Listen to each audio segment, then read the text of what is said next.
చైతన్య రథం ప్రేక్షకులకు అభిమానులకు స్వాగతం, సుస్వాగతం, నమస్కారం. సూపర్ బడ్జెట్ 25-26 విశేషాలు. గత జగన్ రెడ్డి పాలనలో సుమారుగా 2 లక్షల కోట్ల చిల్లర బడ్జెట్ ప్రవేశపెడితే నేటి కూటమి ప్రభుత్వం చంద్రబాబు నాయుడు గారు ముఖ్యమంత్రిగా, పయ్యావుల కేశవ్ గారు ఆర్థిక మంత్రిగా ప్రవేశపెట్టిన బడ్జెట్ 3,22,000 కోట్లు, అంటే సుమారుగా 1,00,000 కోట్ల పైచిలకు పెంచి బడ్జెట్ ప్రవేశపెట్టడం జరిగింది. గతంలో జగన్ రెడ్డి పాలనలో ప్రవేశపెట్టిన బడ్జెట్లో స్పష్టత లేకుండా కేటాయింపులు చేస్తూ కేటాయించడం ఖర్చు పెట్టకుండా ఏం చేశాడో మనం చూసాం. ఈ బడ్జెట్లో స్పష్టంగా ఏ పద్దుకి ఎంత కేటాయించారో అంతా ఖర్చు పెట్టే విధంగా క్లియర్ అండ్ కట్ బడ్జెట్ ఇది. ఆ బడ్జెట్ విశేషాలు చూద్దాం. బడ్జెట్ బలా, సంక్షేమం, అభివృద్ధి, సుపరిపాలన ప్రభుత్వ నినాదాన్ని ప్రస్ఫుటించిన వార్షిక బడ్జెట్. విజన్ 2047 దిశగా తొలి బడ్జెట్ పునాదులు. తొలిసారి 3 లక్షల కోట్లు దాటిన రికార్డ్. 3,22,000 కోట్లతో పద్దుపెట్టిన పయ్యావుల కేశవ్ సేద్యానికి ఊపునిస్తూ 48,000 కోట్ల కేటాయింపు.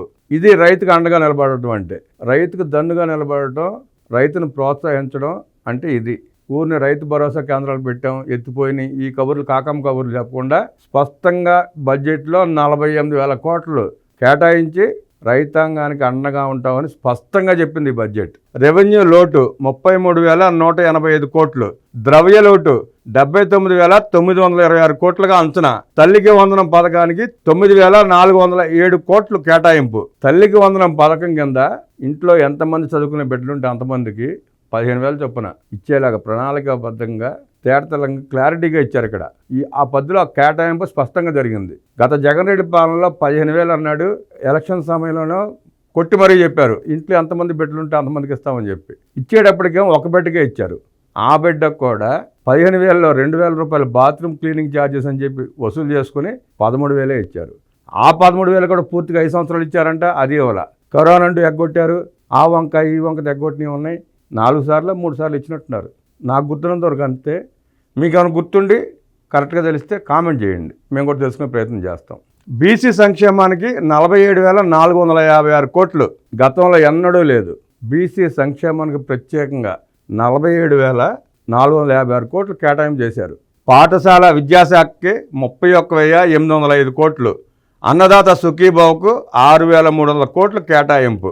ప్రశంసలు అందుకున్న ఆర్థిక మంత్రి పయ్యావుల కేశవ్. ఇక ఒకసారి బడ్జెట్ కేటాయింపులు చూస్తే ఏ రకంగా ఏ శాఖకి ఏ పద్ధతి కింద ఎంత కేటాయించారో ఒకసారి పరిశీలిద్దాం. పయ్యావుల కేశవ్ గారు 3,22,000 కోట్ల బడ్జెట్ని సభ ముందుకు తీసుకొచ్చారు. కూటమి ప్రభుత్వం అధికారంలోకి వచ్చిన తర్వాత తొలిసారిగా పూర్తి స్థాయి బడ్జెట్ని ప్రవేశపెట్టారు. బడ్జెట్లో వ్యవసాయానికి 48,000 కోట్లు కేటాయించారు. రెవెన్యూ వ్యయం 2,51,102 కోట్లు. మూలధన వ్యయం 40,635 కోట్లు కేటాయించారు. పూర్తి స్థాయి బడ్జెట్ ప్రవేశపెట్టిన అనంతరం పయ్యావుల కేశవ్ గారు మాట్లాడుతూ, రాష్ట్ర రుణ సామర్థ్యం 0కు చేరుకుందని, అప్పు తీసుకునే శక్తి లేని ఏకైక రాష్ట్రంగా ఏపీ మిగిలిందన్నారు.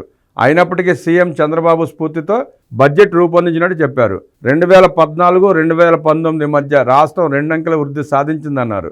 సవాళ్లను ఎదుర్కోవడంలో చంద్రబాబు ఆయనకు ఆయనే సాటి.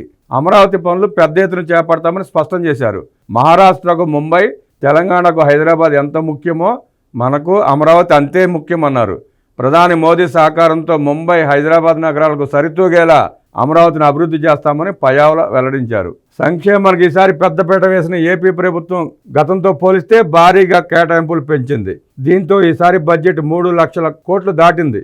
ఎన్నికల హామీల అమలుకు తాము కట్టుబడి ఉన్నామని ఏపీ ప్రభుత్వం తాజా బడ్జెట్ ద్వారా స్పష్టంగా చెప్పింది. సూపర్ 6 మేనిఫెస్టో హామీలు, అభివృద్ధి పనులకు ఎక్కువ కేటాయింపులు జరపడంతో 2025-2026 ఏపీ బడ్జెట్ సూపర్ బడ్జెట్గా ఉందని పయ్యావుల కేశవ్ వెల్లడించారు. సంక్షేమానికి, వివిధ అభివృద్ధి పథకాలకు ఈసారి కూటమి ప్రభుత్వం పెద్దపీట వేసింది.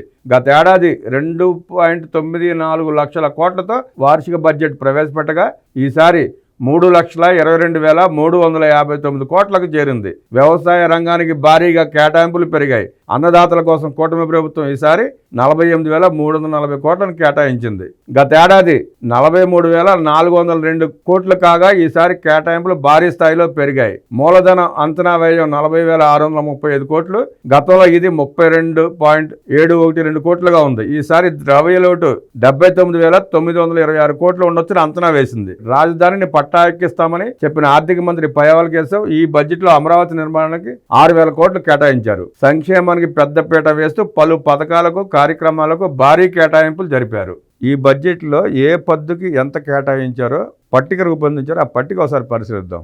పాఠశాల విద్యకు 31,806 కోట్లు, వైద్య ఆరోగ్య శాఖకు 19,260 కోట్లు, పంచాయతీరాజ్ గ్రామీణాభివృద్ధికి 18,848 కోట్లు, జల వనరుల అభివృద్ధికి 18,020 కోట్లు, మున్సిపల్ అండ్ పట్టణాభివృద్ధికి 13,862 కోట్లు, విద్యుత్ శాఖకు 13,600 కోట్లు, వ్యవసాయానికి 16,636 కోట్లు, సాంఘిక సంక్షేమానికి 10,909 కోట్లు, ఆర్థికంగా వెనకబడిన తరగతులకు 10,619 కోట్లు, రవాణా శాఖకు 8,785 కోట్లు, ఎస్సీ ఎస్టీ బీసీ స్కాలర్షిప్లకు 3,377 కోట్లు, పురపాలక శాఖకు 13,862 కోట్లు, స్వచ్ఛాంధ్ర కోసం 820 కోట్లు, ఐటీ ఎలక్ట్రానిక్స్ రాయితీలు 300 కోట్లు, ఆదరణ పథకం కోసం 1000 కోట్లు, మనబడి పథకం కోసం 3,486 కోట్లు, తల్లికి వందనం కోసం 9,407 కోట్లు, అమరావతి నిర్మాణానికి 6,000 కోట్లు, దీపం 2 పథకానికి 2,601 కోట్లు. ఒక దీపం పథకానికి 2,601 కోట్లు. అంటే రాష్ట్రంలో దీపం పథకం ద్వారా లబ్ధి పొందిన లబ్ధిదారులకు సంవత్సరానికి ఖర్చు పెట్టే ఖర్చు 2,601 కోట్ల రూపాయలు. అంటే ఆ 2,600 కోట్ల రూపాయలు ప్రతి గృహిణికి ఆదా అయినట్లే కదా. 95 లక్షల మంది, సుమారుగా 90 లక్షల మందికి 2,600 కోట్ల రూపాయల లబ్ధి చేకూరుతోంది. రోడ్ల నిర్మాణం మరమ్మతులు 4,220 కోట్లు. గత పాలనలో ఈ రోడ్ల నిర్మాణమే లేదు, దానికి కేటాయింపులు చేసినాక నెట్టిపోయిందో తెలియదు.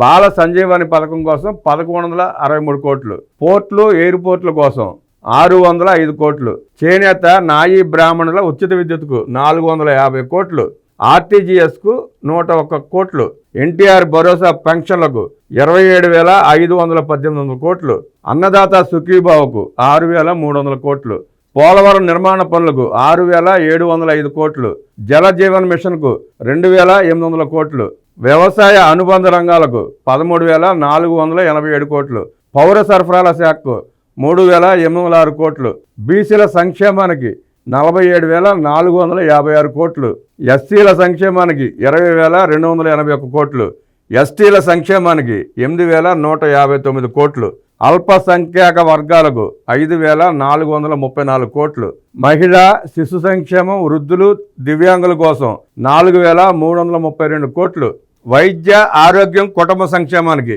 19,264 కోట్లు, పరిశ్రమలు వాణిజ్య శాఖకు 3,156 కోట్లు, R&Bకి 8,785 కోట్లు, యువజన సాంస్కృతిక శాఖకు 469 కోట్లు, తెలుగు భాషాభివృద్ధి ప్రచారానికి 10 కోట్లు, నవోదయ 2.0 కార్యక్రమానికి 10 కోట్లు, డొక్కా సీతమ్మ మధ్యాహ్న భోజన పథకానికి 3,486 కోట్లు, రాష్ట్రీయ కృషి వికాస్ యోజనకు 500 కోట్లు, ధరల స్థిరీకరణ నిధికి 300 కోట్లు, ఐటీఐల కోసం 210 కోట్లు, దీన్ దయాళ్ అంత్యోదయ యోజనకు 745 కోట్లు, రతన్ టాటా ఇన్నోవేషన్ హబ్కు 10 కోట్లు, ప్రకృతి సేద్యం ప్రోత్సాహానికి 62 కోట్లు, ఇరిగేషన్ ప్రాజెక్టులకు 11,314 కోట్లు, మత్స్యకార భరోసాకు 450 కోట్లు, ఎస్సీ ఎస్టీల ఉచిత విద్యుత్కు 400 కోట్లు. ఇక్కడ ఒకసారి మనం గమనిస్తే చేనేత నాయీ బ్రాహ్మణులు ఎస్సీ ఎస్టీల ఉచిత విద్యుత్ కోసమే ప్రభుత్వం 850 కోట్లు ఖర్చు పెడుతుంది. 850 కోట్లు గతంలో సొల్లు చెప్పాడు కానీ ఎవరికి ఇంత ఖర్చు పెట్టాల, పైసా ఇవ్వాల, ఇచ్చిన పాపాన పోలా. ఇకపోతే తెలుగు భాషా అభివృద్ధి ప్రచారానికి 10 కోట్లు. గతంలో కేటాయింపులు లేవు, అప్పట్లో బాబు గారు చేయడమే తప్ప తర్వాత జగన్ రెడ్డి ప్రభుత్వంలో అరకొర చేసిన ఆ ప్రస్తావన లేదు, ఖర్చు పెట్టింది లేదు. ప్రత్యేకంగా తెలుగు భాషాభివృద్ధికి 10 కోట్లు కేటాయించారు. ధరల స్థిరీకరణ నిధికి 300 కోట్లు. ముఖ్యంగా స్కూల్కి వెళ్ళే పేద విద్యార్థులకు, పిల్లలకి, ఇంటర్మీడియట్ వెళ్ళే వాళ్ళకైనా డొక్కా సీతమ్మ మధ్యాహ్న భోజన పథకం కింద కేటాయించింది 3,485 కోట్ల రూపాయలు. సన్న బియ్యంతో మంచి అన్నం పెడతామని చెప్పి హామీ ఇచ్చారు.